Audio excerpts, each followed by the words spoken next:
I want you guys to look at this picture. One of the most striking, I think, and telling things about this picture is the tomatoes aren't perfect. Yeah. The tomatoes here aren't perfect, but what's happening in society today? Taste is becoming more important than necessarily how they look. Now, we want things that look really good, but you know what? Those blemishes still look really good to me. Those still look like really tasty tomatoes. And who are these people? They're the people in the Whole Foods. They're the people who buy organic milk. They're the people in the CSAs and the farmers market. We know that they exist because we can see their effects, right? And some of us are those people. I am one of those people. What do they care about? And here's what it all comes down to. They care about the story, because food is just a plate of stuff unless you have the story. If I served those 7 courses of dinner and said, hey, here's a bunch of tomatoes. We're putting tomatoes in everything tonight. Well, that's not really a very special dinner, is it? It's not the same thing. I'm not booked up for a week, right? It's about the story, and it's about contextualizing food. And what we're going to talk about tonight is how people being so concerned with their story about food and the values that are changing around the stories about food are really extrapolating out into their values about everything that they consume, because those things don't exist in a bubble. The story. This is a story about food. Okay. Tigers don't eat cereal. There are no tigers named Tony. If the gazelle that they've eaten has eaten a bowl of cereal, does that count as a tiger eating cereal? I don't think gazelles eat bowls of cereal either, but yes, it would. So the story of food today, if you're a child, this works really well, because you don't know any of that. You don't care. It's a cartoon, and it's great, right? Very successful. However, one of the ways that the story has changed for adults, especially among this core group of foodies, who is very important, is that our BS meters have gotten much more sensitive. And stories like Tony the Tiger don't work among this group of very interconnected and intelligent people. Let's look at a story that would fly in the general public among adults from 1980. Every Sunday when I was your age, your grandma sent me here for bread. This is where I'd stop for a game. Vinny! Hey, Daddy. How you doing, Hey. And right about here, I'd smell Grandma's sauce. Still terrific, Ma. There's nothing like the taste of ragu spaghetti sauce. That's why for years, ragu has been a tradition at Sunday dinners. This was a great place to grow up, right, Dad? The best. Ragu traditional spaghetti sauce for 3 generations. That's Italian. Okay, did anybody notice that that man first stopped at a pastry shop to get the pastries? Then he stopped at another bakery to get the bread, because you would never buy your pastries and your bread in the same restaurant. Same bakery. Same bakery. And then he went to his Nona's house, where she poured them a jar of ragu over their macaroni. Who thinks that really happened like that? Doesn't fly today. What I love, a few things. I love, first of all, his name's Vinny. How obvious can you get, right? Hey, Vinny! Right? Number 2, I like that when he was going back and he ran into Danny, as he came by the fence, they did the, hey, Vinny! Right through this is the slit in the fence that is made for handshaking. It's the handshaking slit. It's the handshake Every slit. fence has one of those in Brooklyn. Come on. That's great. And then he goes back to his Nona's house where she's making the sauce. She's like, you can barely move. That's why she's using ragu. Right? And she's got the apron on. Why is she wearing an apron? All she did was took a bag of ragu and boop, it went, and you're done, right? Have a dress on, Grandma. There's no reason to have an apron. No. What I love is that Vinny, very Brooklyn, very Italian. I'm from North Jersey. I grew up in North Jersey. My mother grew up in Brooklyn. Vinny says, that's the best. No T in best. It's the best. It's the best. You've all seen The Sopranos, right? Okay. A tremendous, horrible stereotype, and they got wrong the most important thing. Nobody would ever have tomato sauce like that in that neighborhood. Now, I'm certain that in my grandmother's house in Bensonhurst, they didn't sell 4 jars of ragu within a 20-block radius. Yeah. Okay.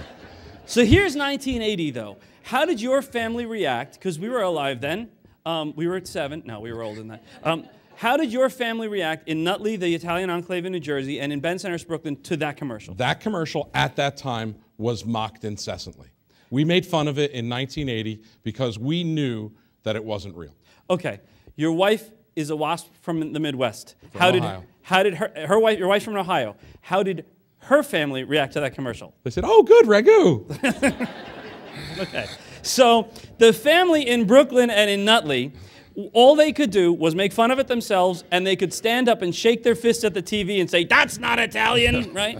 But the family in Ohio wasn't Facebook friends with anybody from Nutley at the time. Who was waving their fist in a video. Right. And so they didn't know that it was BS, okay? But it was BS. And so ragu, the #1 selling tomato sauce for a generation, still a very good selling tomato sauce, for a generation, because their message had traction with a lot of America and people couldn't talk to each other. That story had convinced a number of people that somehow by buying a jar of ragu tomato sauce, you were taking part in an authentic Italian tradition. You were having Italian food. No, you weren't having Italian food, but you were having Italian food. Now, I'm not saying that ragu doesn't have a place in people's society contemporaneously, right? But when educated people, when this group of foodies or anyone who is mildly interested in food looks up ragu today, they find something different. Ragu with an acute accent is a brand name. Ragu with a grave accent is an Italian word, and it means a sauce. It's a category of sauces that you would serve with pasta, and you make them in very specific ways. Let's take a look at what happens when someone who's mildly interested looks up ragu today on YouTube. Let's see what they find. Hello, my name is Mario Batali, and I'm here today to talk about ragu bolognese. It is a ragu made of layers and layers of flavors. Ragu bolognese is made differently by every single grandmother or mother or daughter or son who learns about it. It is delicious, and it is absolutely the building block of some of the greatest dishes in all of Emilia-Romagna. The first choice, of course, is lipids. Being in Emilia-Romagna, the gateway to the north, we're going to use both extra virgin olive oil and butter. That's going to also create a certain amount of velvet texture when it gets done, because that butter kind of eventually will emulsify. Then we're going to take our mirepoix. We're going to take some celery. One of the things you want to do is just very carefully chop the stuff. Add an onion. Add 3 carrots. Add 4 cloves of garlic. And about 4 ribs of celery. Now, it's important that, again, it doesn't brown. We're using an enamel bottom pot. You could use any very thick bottom pot because you really want it to be able to sweat without breaking down, without certainly browning and becoming discolored. If it became discolored, you should stop and start over. This will take between 15 minutes and a half hour. This isn't a sauce you can make in a hurry if you want to do it the right way. Okay, now that's Italian. Okay, that's Italian. Okay. And if you have a mild interest and you've never picked up a pot and you know how to use YouTube, you know that that's Italian. And you know what? Grandma, if she was making all that, she would have needed the apron. Now, I'm not saying that ragu doesn't have a place in society, like I said before. It's just, or you know, even a foodie, if they're in a pinch and the kids are got to run off the thing and I only have 5 minutes to prepare dinner, you might pick up a jar of ragu spaghetti sauce if you got 4 minutes to make dinner. Not Mark's family. Right. However, 4 minutes to make dinner, open a can of tomatoes. Right. But what we can't do to this group of foodies is give them shoe leather and tell them it's steak. Sometimes we have shoe leather because that's what we have time for. But don't tell me it's steak, because I still know on Sunday I know what steak is, and that's Italian. But ragu, in a different time and still today, they got it right. They got right that people care about the story. It's just that our BS meters have gotten a lot better. And our BS meters are now community-wide BS meters because consumers talk to each other. We all, without the profit motive, talk to each other. It's no longer a one-way media environment.